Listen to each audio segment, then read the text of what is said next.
एक छोटा सा गांव था। उस गांव के लोग जो मक्खन बनाते थे, वैसा मक्खन का स्वाद किसी और गांव में नहीं मिलता था। उस गांव के मक्खन की चर्चा दूर दूर तक फैली हुई थी। उस गांव के लोगों को मक्खन इतना स्वाद लगता था कि वो बिना मक्खन के खाना खाते ही नहीं थे। उसी गांव में एक सोनिया नाम की औरत रहती थी। एक दिन सोनिया ने रात को मक्खन निकालकर उसे एक बर्तन में भरकर रसोई में रख देती है और सोने चली जाती है। उसके जाते ही चुड़ैल वहां आती है और सारा का सारा मक्खन लेकर चली जाती है। और अगली सुबह सोनिया अपने पति को खाने के साथ मक्खन देने के लिए देखती है। अरे, मक्खन कहाँ चला गया? मैंने रात को ही तो मक्खन निकालकर बर्तन में भरकर रखा था, फिर कहाँ चला गया? इनसे जाकर पूछती हूँ, इन्हें कुछ पता हो। सोनिया अपने पति रामलाल से पूछती है, अजी सुनते हो, आपको पता है मक्खन कहाँ है? मक्खन? मक्खन कहाँ है? मुझे क्या पता। देखो, तुमने कहाँ रखा है? मैंने तो रात को मक्खन निकाल कर यहीं रसोई में रखा था, पर पता नहीं कहाँ चला गया। आज तो बिना मक्खन के ही खाना खाना पड़ेगा।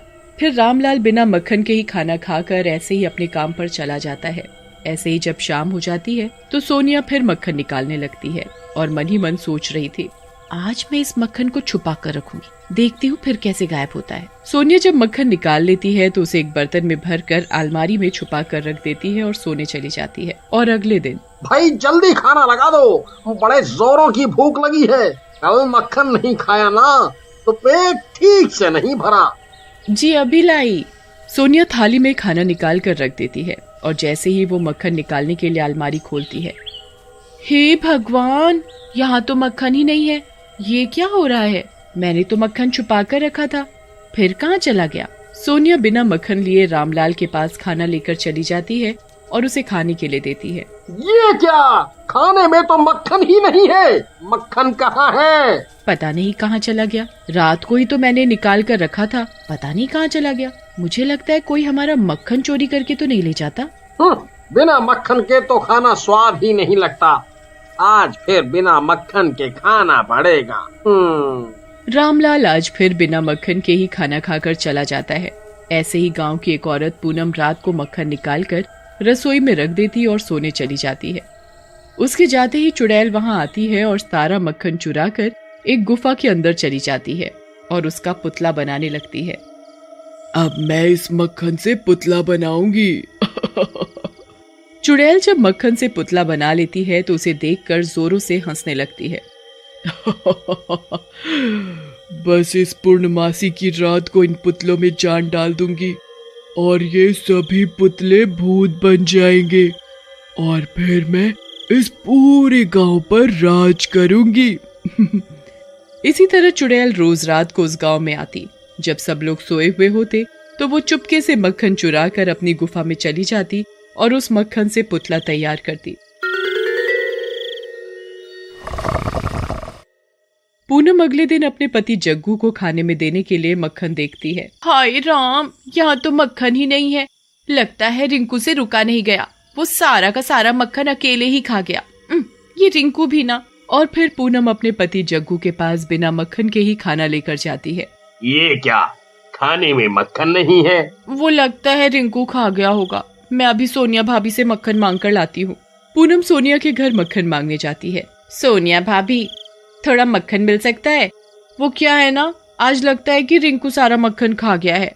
अब आपको तो पता है कि ये बिना मक्खन के खाना ही नहीं खाते।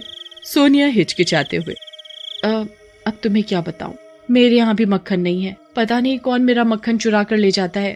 मैं रोज रात को मक्खन निकाल कर रखती हूँ और जब सुबह देखती हूँ तो मक्खन ही नहीं होता। ऐसा कैसे हो सकता है? भला मक्खन भी कोई कैसे चुरा सकता है? कोई जानवर आकर खा गया होगा। पहले मुझे भी ऐसा ही लगा था, पर अगले दिन मैंने मक्खन छुपा कर रखा था, फिर भी कोई चुरा कर ले गया। ये भी 2 दिन से बिना मक्खन के ही खाना खाकर जा रहे हैं। कोई बात नहीं सोनिया भाभी। फिर पूनम अपने घर चली जाती है और अपने पति को बताती है, आज बिना मक्खन के ही खाना खा लो। सोनिया भाभी के यहाँ भी मक्खन नहीं है। वो कह रही थी कि कोई उनका मक्खन चुरा कर ले जाता है। भला मक्खन भी कोई कैसे चुरा सकता है? इस गांव में मक्खन की किसी को कमी है क्या जो मक्खन चुरा रहा है? जग्गू मक्खन चुराने वाली बात का विश्वास नहीं करता और बिना मक्खन खाए ऐसे ही खेत पर काम करने चला जाता है और वहां जाकर उसे पता चलता है कि वो भी बिना मक्खन के खाना खा रहे हैं। उनके घर का भी मक्खन चोरी हो रहा है। दसुरा ऐसा कौन सा चोर है जो मक्खन चोरी कर रहा है? ऐसे ही गांव की एक और औरत रात को मक्खन निकाल कर एक ऊंची सी जगह पर रख देती है, जिससे कि किसी का भी हाथ उस तक ना पहुंच पाए, और फिर वो सोने चली जाती है। उसके जाते ही चुड़ैल आती है और मक्खन चुरा कर ले जाती है। और जब वो सुबह सोकर उठती है तो देखती है, हाय राम, मेरा मक्खन कहाँ गया? मेरा मक्खन भी कोई चुरा कर ले गया। अब मैं मुन्ने को रोटी किससे खिलाऊंगी? धीरे धीरे गांव के सभी घरों से मक्खन चोरी की खबर सब जगह फैल चुकी थी।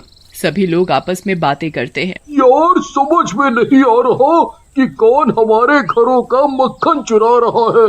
कैसे पता चलेगा कि कौन चोर है? हाँ, एक काम हो सकता है, हम सब मिलकर रात को पहरा देंगे, फिर देखते हैं कौन मक्खन चुराने आता है। हाँ? तभी रामलाल और जग्गू भी कहते हैं कि ये सही रहेगा। फिर जैसे ही रात होती है, सभी लोग एक जगह इकट्ठा हो जाते हैं और छिपकर पहरा देने लगते हैं। और जैसे ही रात होती है, तभी वहाँ चुड़ैल आती है और मक्खन को चुराने लगती है। उसे देखकर सभी लोग डर जाते हैं। अरे, ये तो चुड़ैल है। अच्छा, तो ये हमारा मक्खन चोरी कर रही थी, और हम इसे पकड़ेंगे कैसे? ये तो हमें ही मार डालेगी। हाँ? पर हम कब तक ऐसे हाथ में हाथ धर कर बैठे रहेंगे? हमें कुछ ना कुछ तो करना पड़ेगा। ये तो ठीक है, पर ये मक्खन चुरा क्यों रही है? और कहाँ लेकर जाती है? ये रोज रोज इतने मक्खन का करती क्या है? इस बात का तो पता लगाना पड़ेगा। चलो इस चुड़ैल का पीछा करते हैं, पीछा। चुड़ैल मक्खन चुरा कर जाने लगती है तो सभी गांव वाले उस चुड़ैल का पीछा करते हैं। तो वो देखते हैं, हाँ, ये चुड़ैल तो गुफा के अंदर चली गई। चलो इसके पीछे पीछे जाकर देखते हैं। हाँ? चुड़ैल के अंदर जाने के बाद सभी गांववासी चुड़ैल का पीछा करते हुए गुफा के पीछे एक पत्थर के पीछे छुप जाते हैं। सारे के सारे गांववासी छुपकर देख रहे होते हैं कि आखिरकार ये चुड़ैल मक्खन का करती क्या है। देखते ही देखते कुछ देर बाद गांववासी देखते हैं कि चुड़ैल गांववासियों के चुराए हुए मक्खन के पुतले बना रही है।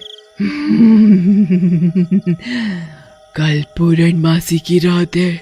रात में जब आसमान में पूरा चांद निकला हुआ होगा, तभी मैं अपनी शक्तियों से इन पुतलों में जान डाल दूंगी और फिर इन सब भूतों से अपने इशारे पर काम करवाऊंगी। देखते ही देखते मेरी शक्तियां भी ताकतवर हो जाएंगी और फिर मुझे इन गांव पर कब्जा करने से कोई नहीं रोक सकता। चुड़ैल की ये बात सभी गांववासी सुन रहे होते हैं। अरे, ये चुड़ैल तो बहुत खतरनाक है। ये तो हमारा मक्खन भी चुरा कर ले गई और ऊपर से इसने हमारे ही गांव पर अपनी शक्तियों से सब लोगों को वश में करने का सोच रखा है। अरे भाई, हमें तो बहुत डर लग रहा है। ऐसे ही चलता रहा तो हमारी मौत को कोई नहीं टाल सकता। बस समझो कुछ ही दिन रह गए हैं हमारी इस खुशहाल जिंदगी के। हाँ? अरे, तुम सब चिंता मत करो, ऐसे ही सब गांव वासियों की जान खतरे में नहीं आने दूंगा। भाई, पर हम करेंगे भी तो करेंगे क्या? मेरी तो सब कुछ समझ से बाहर जाता जा रहा है। अरे, मेरी बीवी सोनिया के मायके में एक बहुत बड़ा तांत्रिक है, वो ही अब हमारी मदद कर सकता है। हाँ, ठीक है भाई, हम सब समय खराब ना करते हुए तांत्रिक के पास चलते हैं। वैसे भी हमारे पास बहुत कम समय है। कल तो ये चुड़ैल वैसे भी अपनी शक्तियों से हमें वश में करना चाहती है। हाँ, हमें भी चलना चाहिए, हमारे पास बहुत कम समय है। सारे के सारे गांववासी सोनिया के मायके वाले तांत्रिक के पास जाते हैं और उसे सारी घटना बताते हैं। ओम, मुझे तुम उस गुफा के पास ले जाओ। उधर जाकर ही उस चुड़ैल का खात्मा हो सकता है। सारे के सारे गांववासी तांत्रिक को लेकर चुड़ैल की गुफा के पास जाते हैं। तांत्रिक अपनी मंत्र शक्ति से गुफा के चारों तरफ एक घेरा बनाता है। तांत्रिक की मंत्र शक्ति की गर्मी से चुड़ैल के बनाए हुए सारे के सारे पुतले पिघल जाते हैं और तांत्रिक गुफा के दरवाजे पर एक कील गाड़ देता है, जिससे चुड़ैल उसी गुफा में कैद हो जाती है और फिर किसी भी गांववासी को परेशान नहीं करती। मैं किसी को जिंदा नहीं छोड़ूंगी।